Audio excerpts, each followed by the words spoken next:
이 시간 하나님께서 우리에게 주시는 말씀은 구약성경 시편입니다. 125편 1절에서 5절까지인데요. 저희가 이제 드라마 바이블로 이제 볼 건데 저희가 오후 시간에 조금 피곤하기도 하고 저희 성전에 올라가는 노래 이거 읽을 때는 같이 일어서서 읽기도 했었습니다. 같이 일어서서 하나님 말씀 받도록 하겠습니다. 시편 125편 1절에서 5절 드라마 바이블로 경청하겠습니다. 제 125편 성전에 올라가는 노래.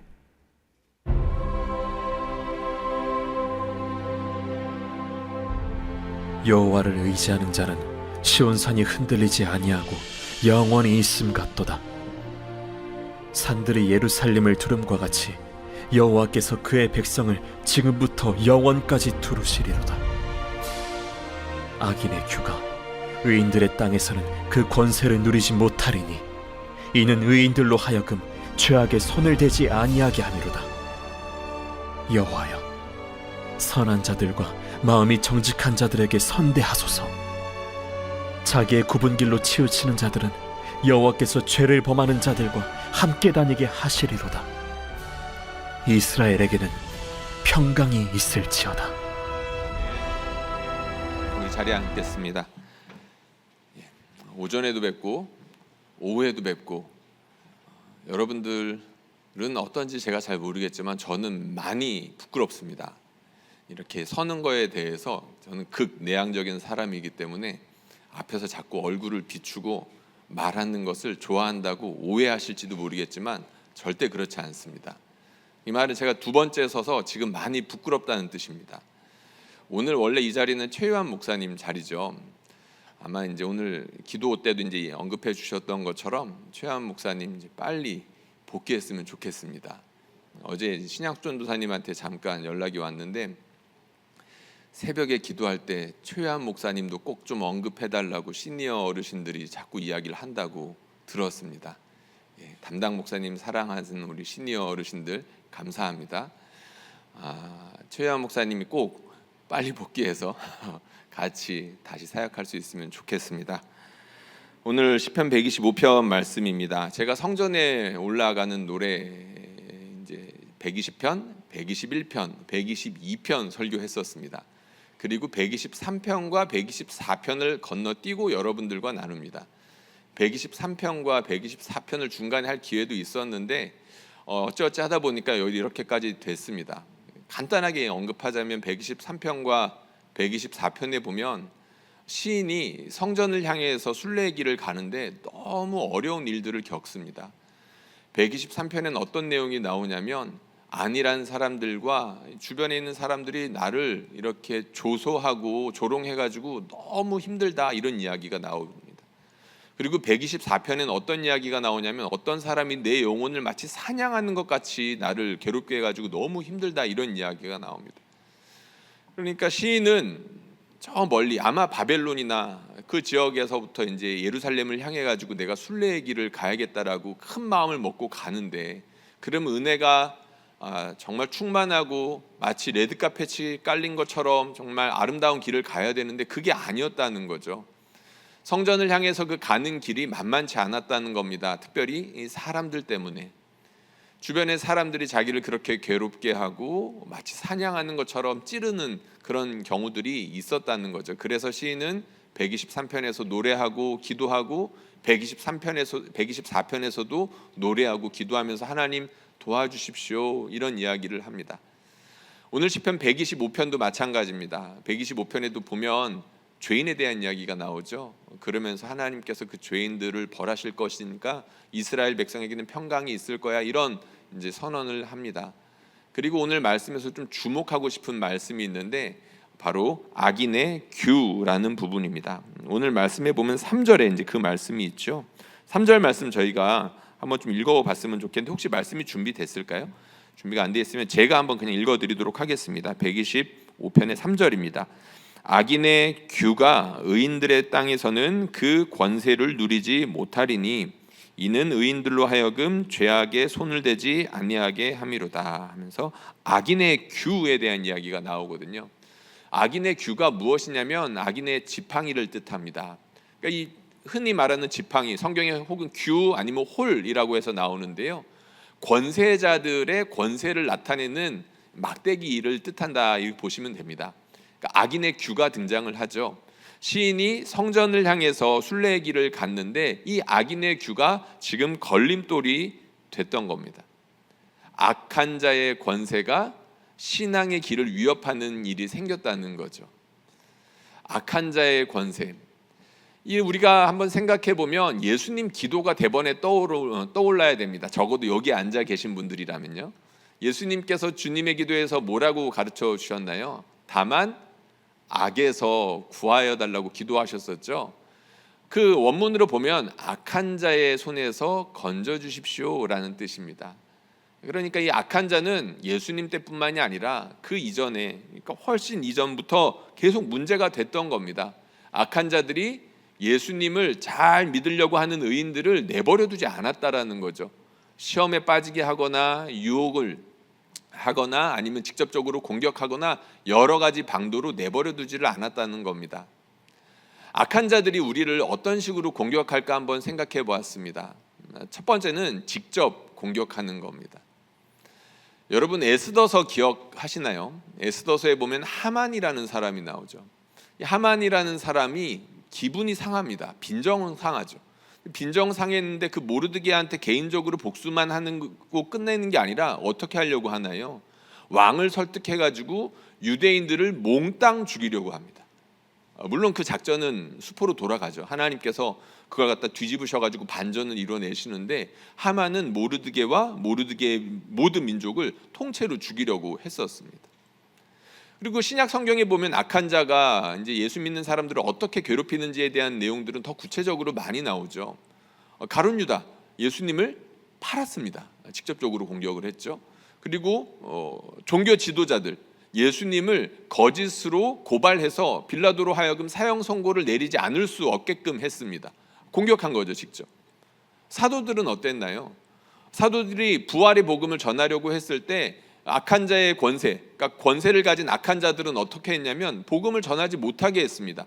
야고보를 죽이기도 했고 베드로를 감옥에 가두기도 했고 바울은 수시로 감옥에 갇히고 맞기도 참 많이 맞았었죠. 그러니까 악한 사람들은 이렇게 선한 사람들 아니면 예수님을 잘 믿어보려고 하는 의인들을 직접적으로 공격하는 경우가 분명히 있습니다. 오늘날에도 그렇겠죠. 그리고 예수님을 믿는 사람들을 악한 자들이 어떻게 공격할까 좀 생각해 봤습니다. 근데 이게 직접 공격하는 것들도 있겠지만 사실은 좀 간접적으로 옆에서 겁만 주는 경우가 훨씬 더 많습니다.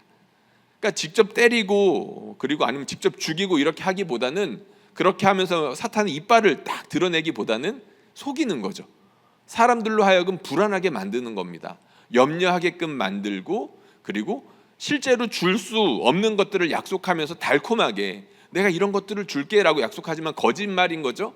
그렇게 거짓말로 속이거나 아니면은 불안과 염려에 떨게 하면서 자신의 모양은 감추고 사람들이 자기 스스로 넘어지게끔 자기 스스로 불안해서 하나님에게서 멀어지고 신앙에서 멀어지게끔 하는 작전을 훨씬 더 많이 쓰더라는 거죠. 여러분 이스라엘의 역사는 우상 숭배의 역사라고 해도 과언이 아닙니다.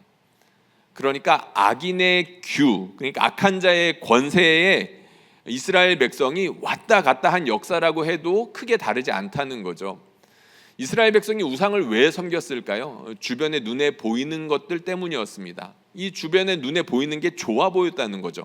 가나안 땅에서는 바알이 그렇게 좋아 보였습니다.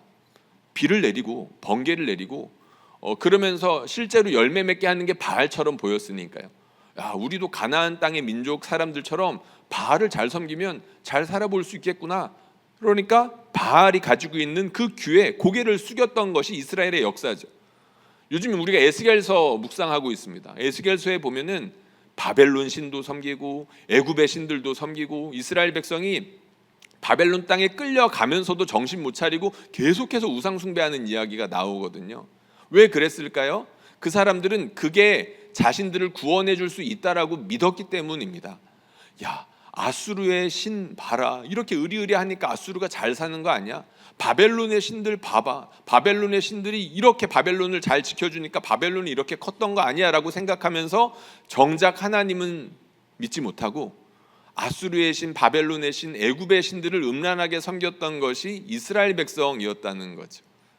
자기들도 우상을 섬기면 잘 살 줄 알았다는 겁니다. 그러나 그렇지 못했죠. 이것을 잘 보여주는 대표적인 사건이 하나 있습니다. 이사야서 7장에 나오는 사건입니다. 제가 가끔 인용하는 내용인데 거기에 보면 하나님께서 이사야 선지자를 아하스 왕에게 보내는 사건이 나옵니다. 그때 이제 국제 정세가 어땠냐면 남유다 왕국의 왕이 아하스 왕이었고 그 위에 북이스라엘과 아람이라는 나라가 민족이 힘을 합쳐서 남유다를 공격하려고 합니다. 그러니까 남유다의 왕으로서 아하스 왕이 불안하겠죠. 한 나라도 아니고 두 나라가 힘을 합쳐가지고 공격하겠다고 하니까 불안했을 겁니다. 참 이 아하스 왕의 마음을 이사야 선지자가 참 묘하게 이렇게 절묘하게 묘사를 한 장면이 있는데 이사야서 7장 2절에 보면 이런 말씀이 있습니다. 제가 지금까지 드린 말씀을 갖다가 이사야 선지자는 이렇게 표현을 했는데요. 어떤 사람이 다윗의 집에 일러 아뢰되 아람이 에브라임과 동맹하였다 하였으므로 왕의 마음과 그의 백성의 마음이 숲이 바람에 흔들림 같이 흔들렸더라 라고 했습니다.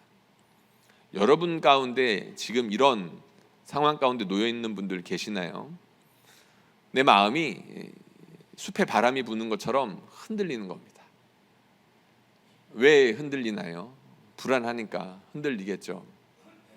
여러 가지 이유들 때문에 자녀들 걱정이 될 수도 있고 아니면 내가 앞으로 퇴직하고 뭘 하나 그것이 걱정이 될 수도 있고 아니면 이미 퇴직했는데 당장에 먹고 살 것 때문에 걱정이 될 수도 있습니다. 여러 가지 이유로 내 마음이 숲의 바람이 흔들리는 것처럼 흔들릴 수 있다는 거죠. 아하스 왕이 그랬습니다. 하나님이 그거 잘 아셨습니다. 그래서 도와주시려고 하죠. 너 지금 힘든 거 알아, 불안한 거 알아, 네 마음이 지금 이렇게 흔들리는 것도 알아. 그러니까 내가 선지자를 보내줄게 해서 이사야 선지자를 보내줍니다. 이 선지자를 보내서 뭐라고 말씀을 하시냐면 이런 이야기를 해주십니다. 이사야서 7장 4절 말씀인데요. 이 말씀 저희가 한번 같이 읽어볼까요? 시작. 그에게 이르기를 너는 삼가며 조용하라. 르신과 아람과 르말리아의 아들이 심히 노할지라도 이들은 연기나는 두 부직갱이 그루터기에 불과하니 두려워하지 말며 낙심하지 말라. 아멘. 그러니까 아하스 왕을 불안하게 하는 그 근원을 너무나도 잘 아셨습니다. 아람이랑 북이스라엘이 동맹을 한다고 해서 너무 두려워하지 마.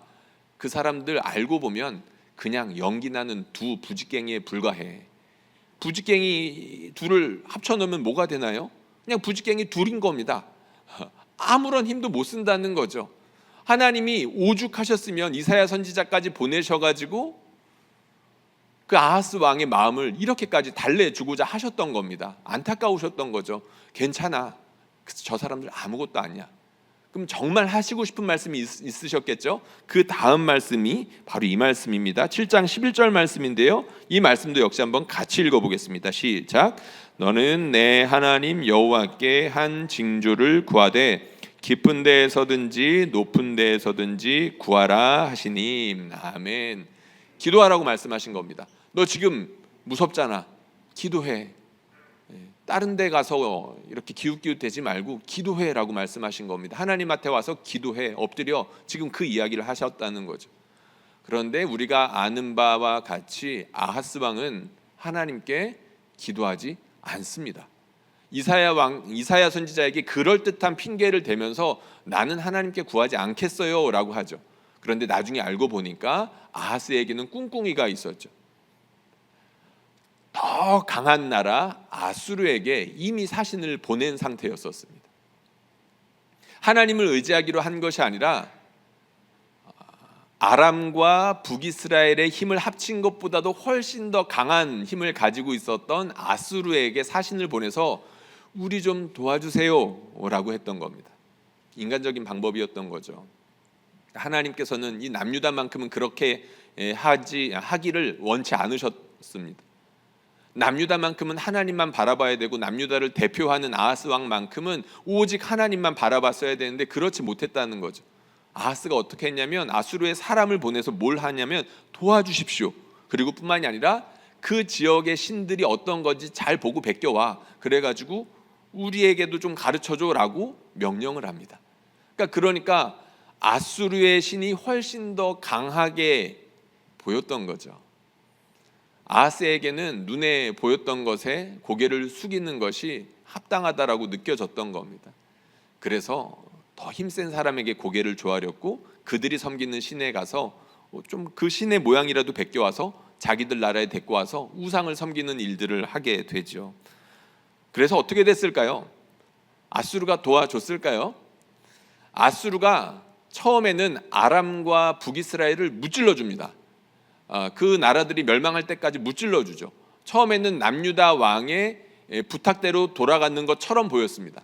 그런데 아수르가 어떻게 하냐면 남유다까지 치고 들어오죠. 믿는 도끼에 발등이 찍혔던 겁니다. 정말로 눈에 보이는 것, 계산이 서는 것이라고 생각을 했었는데 전혀 그것은 예상하지 못했던 것이죠. 사실 눈에 보이는 것은 포장에 불과할 때가 참 많지 않겠습니까? 어디 믿을 게 없어가지고 아수르에 가서 믿음을 보이고 그 신들을 이렇게 베껴와서 섬기려고 했는지 잘 모르겠지만 아하스는 그랬습니다. 그런데 생각해보면 많은 사람들이 그러죠. 일단 눈에 보이는 것에 의지할 수밖에 없습니다. 계산이 서는 것을 선택하기 마련이죠. 눈에 보이지 않는 하나님을 덥석 믿고 따르는 게 쉽지 않다는 겁니다. 그래서 하나님께서 말씀도 주시고 적절한 그때에 따라서 이 비유도 주시면서 저 사람들은 아무것도 아니야 라고 위로까지 하시는데 아하스 왕과 남유다는 그것을 믿지 못하고 하나님의 마음을 참 아프게 했던 것입니다. 마태복음 5장부터 7장에는 산상수훈이 등장합니다. 예수님께서 말씀하신 여러 말씀들 중에서 가장 유명한 말씀이죠. 산상수훈이 있는데 그 산상수훈의 청자들이 누구였을까요? 누가 그 말씀을 들었을까요? 5장 1절에 보면 이런 말씀이 나옵니다. 한번 말씀 띄워주시면 제가 읽어보겠습니다. 예수께서 무리를 보시고 산에 올라가 앉으시니 제자들이 나온지라. 일단 예수님 주변에는 무리가 있었고 그 많은 무리들보다 앞에 제자들이 있었습니다. 근데 이 무리들이 누구인지에 대해서 설명하는 구절이 바로 앞에 있습니다. 마태복음 4장에 있는 말씀인데요. 역시 제가 한번 읽어드리겠습니다. 그의 소문이 온 수리아에 퍼진지라 사람들이 모든 앓는 자, 곧 각종 병에 걸려서 고통당하는 자, 귀신 들린 자, 간질하는 자, 중풍병자들을 데려오니 그들을 고치시더라. 갈릴리와 데가볼리와 예루살렘과 유대와 요단강 건너편에서 수많은 무리가 따르니라. 아멘. 예수님을 누가 따랐냐면 이 사람들이 따랐던 겁니다. 그러니까 산상수훈의 말씀을 듣는데 주변에 가까이에는 제자들이 있지만 더 멀리 주변에는 힘겨운 사람들이 있었던 겁니다. 그 많은 사람들에게 예수님께서 입을 열면서 가르치시면서 뭐라고 먼저 말씀하셨죠? 기억하시나요? 심령이 가난한 자는 복이 있나니 천국이 저희 것입니다 라고 말씀을 하십니다. 예수님 옆에 누가 있는지를 우리가 알고 보면 그 말씀이 마음에 더 많이 다가오게 되죠. 예수님께서 왜 그렇게 행복의 조건을 뒤집으시나요? 자기 주변에 있는 사람들이 어떤 사람들인지 잘 아셨기 때문입니다. 이 사람들 하나님이 도와주지 않으면 안 되는 사람이라는 걸 주님이 잘 아셨다는 거죠. 너희 심령이 가난해서 나한테 왔지 너희에게 천국이 주어질 거야 라고 약속하셨다는 겁니다. 하나님을 어떤 이유든지 하나님을 찾는 사람들이 복된 거지 여러 가지 갖췄다라고 해가지고 하나님 찾지 않으면 천국을 누릴 수 없다라고 말씀하신 것이기도 하겠죠. 예수님을 찾는 사람에게 천국이 주어진다라고 사실상 말씀하신 겁니다. 그렇게 팔복을 선언하시고 나중에 6장 마무리쯤 가면 예수님께서 이런 이야기를 하십니다. 이 말씀 유명한 말씀인데 예수님께서 뭐라고 말씀하셨는지 이 무리들에게 뭐라고 말씀하셨는지 한번 같이 한번 읽어보겠습니다. 마태복음 6장 31절에서 33절까지의 말씀입니다. 같이 읽겠습니다. 시작. 그러므로 염려하여 이르기를 무엇을 먹을까 무엇을 마실까 무엇을 입을까 하지 말라. 이는 다 이방인들이 구하는 것이라. 너희 하늘 아버지께서 이 모든 것이 너희에게 있어야 할 줄을 아시느니라. 그런즉 너희는 먼저 그의 나라와 그의 의를 구하라. 그리하면 이 모든 것을 너희에게 더하시리라. 아멘. 말씀 띄워주시고요. 아까 아하스 왕에게도 요구하셨던 것이 있었죠. 구하라. 그리고 여기 지금 10명이 가난한 사람들이 모여있는데 이 사람들한테 요구하는 것도 같죠. 구하라 라고 하셨습니다. 그런데 여기서는 좀 더 구체적이고 확실하게 말씀하십니다. 이 사람들을 많이 사랑하셨던 것 같아요. 이 사람들에게 뭘 구하라고 하셨습니까? 먼저 그의 나라와 그의 의를 구하라 라고 하셨습니다. 이 말은 단순히 기도하는 행위만을 뜻하는 것이 아닙니다. 아예 우리 인생의 방향을 하나님으로 하고 고정하면서 살라는 거죠. 하나님 바라보면서 살고 무슨 일이 있을 때마다 하나님 의지하면서 살아야 된다는 것을 이렇게 말씀하셨던 겁니다. 그러니까 우리 인생의 길을 아예 하나님을 향해서 걸으라고 말씀을 하셨다는 거죠. 너희의 필요는 하나님께서 너무나도 잘 아시니까 그런 필요는 알아서 하나님이 채워주실 거야. 대신에 너희는 하나님을 향해서 살아. 그게 제일 안전한 길이야 라고 말씀을 해주셨다는 것입니다. 내가 뭘 믿고 내가 뭘 의지하는지는 사실 다 드러나게 되어 있습니다. 우리 하나님께서는 그 중심을 너무나도 잘 아시기 때문에 구약에서도 신약에서도 특별히 우리 예수님을 통해서도 네가 무엇을 믿고 의지하는지에 대해서 정직하게 돌아보고 만약에 그렇지 않다면 오직 하나님만 믿고 따르기를 요구하신다는 거죠. 그게 제일 안전하기 때문입니다. 방금 전 말씀드렸던 것처럼 많은 사람들은 그렇지 못할 때가 참 많습니다. 여기저기 의지할 것들을 찾아보죠. 계산이 서지 않으면 움직이질 않습니다.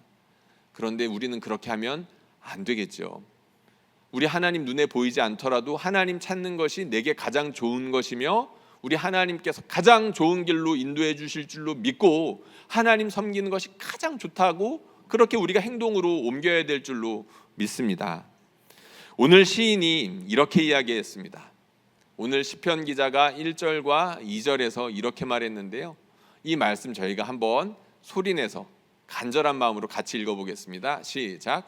여호와를 의지하는 자는 시온산이 흔들리지 아니하고 영원히 있음 같도다.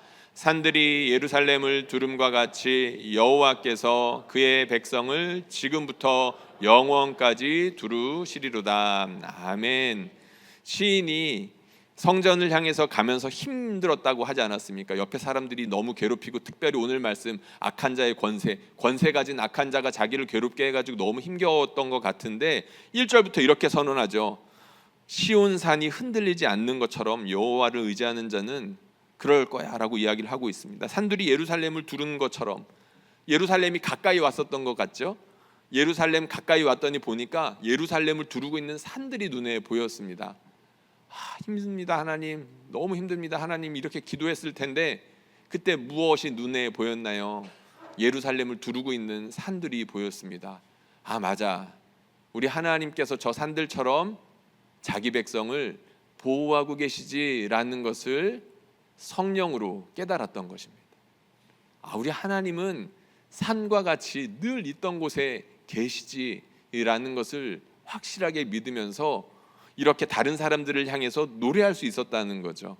산들이 예루살렘을 두름과 같이 여호와께서 그의 백성을 지금부터 영원까지 두르시리로다. 이스라엘에게 평강이 있을지로다. 아멘. 우리 하나님께서 늘 거기 계시니까요. 며칠 전 저의 막내에게 생각지 못한 사고가 났습니다. 안 그래도 제일 귀여운데 이 아이에게 사고가 났습니다. 1kg의 아령이 우리 아기한테 떨어졌습니다. 아기라고 해가지고 깐난하긴 아니잖아요. 11살인데 지금 방학이다 보니까 형들이랑 새벽 1시까지 막 장난을 쳤던 겁니다. 장난을 치다가 그 1kg 아령이면 작거든요. 그 아령이 또 이제 고무로 이렇게 잘 쌓여져 있어가지고 웬만해서는 다치기 힘든 그런 아령인데 하필이면 그게 이제 막내 이제 눈 밑으로 떨어져가지고 눈 밑이 이제 찢어졌습니다. 저는 자고 있었죠. 불 끄고 자고 있었는데 갑자기 밖에서 피난다고 막 소리가 들리고 하니까 놀래가지고 깼습니다. 그래가지고 새벽에 저하고 이제 아내는 일단 큰 병원 응급실을 갔더니 요즘 큰 병원에서는 그런 작은 상처 가지고는 이제 받아주지를 않더라고요. 그래가지고 이제 119를 통해 가지고 새벽에 응급으로 수술이 가능한 곳을 겨우겨우 찾았습니다. 다행히 이제 근처에 성형외과 문 여는 곳이 있어가지고 병원을 갔습니다. 근데 다행히 이제 이 막내가 그래도 10살, 11살이나 됐다고 해가지고 가면서 이렇게 막 떼를 쓰거나 막 울지는 않았습니다. 그래서 병원까지 이제 무사히 잘 갔는데 새벽 3시쯤 병원에 도착했습니다. 그래서 다행히 이제 있던 선생님에게 앞뒤 전후에 대해서 이제 이야기해주고 이제 아이의 상처를 보여줬죠. 이 아이가 이제 그래도 이제 막 수술하려고 하니까 이제 겁이 났던 것 같습니다. 선생님은 아이를 달래주고 옆에 엄마 아빠가 있었죠. 새벽에 이제 그 작은 수술실 안에서 이제 수술을 시작했습니다. 이제 눈 밑에 이제 꼬매기 시작하셨는데 저는 이제 그 장면을 보는 게 참 힘들었습니다. 이 아이의 이제 살이 일단 찢어진 살을 봐야 되는 거지 않습니까? 그걸 보는 게 너무 힘들어가지고 속에서 막 울렁울렁거려서 결국에는 저 옆에서 딴 데를 보고 있었습니다. 근데 제 아내는 그 자리를 피하지 않고 있었습니다. 이제 선생님이 이제 일부러 보라고 하셨던 것도 있지만 옆에 앉아가지고 이제 막내가 무서워하니까 막내 손을 꽉 붙잡고 어떻게 수술을 하는지, 그리고 이제 마취는 했지만 그래도 이제 잠을 자고 있었던 건 아니니까 계속 안심시켜 주면서 옆에 앉아 있었습니다. 수술을 잘 마쳤습니다. 수술을 잘 마치고 돌아올 수 있었습니다. 그러니까 이제 아이가 이제 수술을 마쳤는데 아들 새 키우는 게 이렇게 힘들구나라는 생각이 들었습니다. 왜냐하면 올해 셋 다 다쳤거든요. 큰 아이가 먼저 테이프를 끊었습니다. 먼저 이제 다리가 이제 뼈가지고 깁스를 한 달 넘게 하고 다녔었고, 큰 아이가 깁스를 풀자마자 둘째가 그렇게 깁스를 하고 다녔었습니다. 그리고 이제 괜찮나 싶었는데 이제 갑자기 이제 새벽에 날벼락이 떨어진 거죠. 근데 이제 이번에 수술을 마치고 돌아오면서 하나님께 감사할 수 있었습니다. 마치 이제 아내가 제 아들 막내의 손을 꽉 붙잡고 수술을 끝까지 마칠 때까지 하는 장면을 보면서 아이들 옆에는 엄마도 있고 아빠도 있지 않겠습니까? 그리고 돌아와서 언제 그렇게 다쳤냐는 듯이 서로 또 막 웃고 떠들면서 이렇게 또 노는 겁니다. 그러니까 하나님이 그렇게 우리를 지켜주고 계시는구나라는 것도 믿어졌습니다. 하나님께서 어디 계실까요? 우리 옆에 있습니다. 우리 옆에 그냥 있는 게 아니라 산처럼 늘 두르고 계십니다. 두르고 계시면서 어디 안 가신다는 거죠. 그런데 우리가 자주 넘어질 수 있습니다. 이 시인이 그랬던 것처럼 말이죠. 여러 가지 온갖 시험에 시달릴 수 있습니다. 그때 우리의 다리에 힘이 쭉 풀릴 때도 있겠죠. 그때 어디 의지해야 되겠습니까?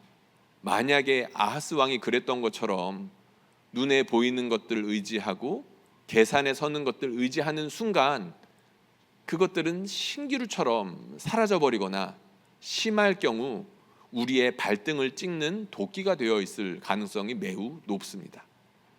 그러나 우리가 하나님을 믿고 섬기기 시작할 때 하나님께서 우리 앞에 있던 안개들을 싹 거두시면서 나는 늘 여기에 있었지 라고 해주실 것입니다. 우리 하나님께서 늘 산과 같이 우리를 강하게 지켜주고 계신다는 것들을 그러한 고난의 순간들을 통해서, 정확히는 그 고난의 순간에 하나님 의지하는 일을 통해서 더 확실하게 해주실 거라는 것이죠. 우리 하나님께서 저와 여러분들을 그렇게 둘러주고 계십니다. 무엇이 안전한지는 우리 하나님께서 너무나도 분명하게 말씀해 주고 계시죠. 위험한 길이 있고 안전한 길이 있습니다. 이 세상에서 예수 믿는 사람보다 더 안전한 사람은 없습니다. 바라기는 저와 여러분들이 그렇게 안전한 곳 가운데에서 평안을 누릴 수 있기를 주님의 이름으로 축복합니다. 말씀 준비하면서 떠오른 찬양이 있었습니다. 주님은 산 같아서라는 찬양이 있는데요. 이 가사가 오늘 말씀을 딱 가리키는 그런 말씀입니다. 안개가 날 가리워 내 믿음 흔들리려 할 때 나 주님께 나아가네. 주님은 산 같아서 여전히 그 자리에 계셔. 눈을 들면 보이리라 날 위한 그 사랑. 이 찬양의 가사입니다. 오랜만에 부르는 찬양인데요. 우리 같이 마음을 담아서 기도하듯이 찬양하겠습니다.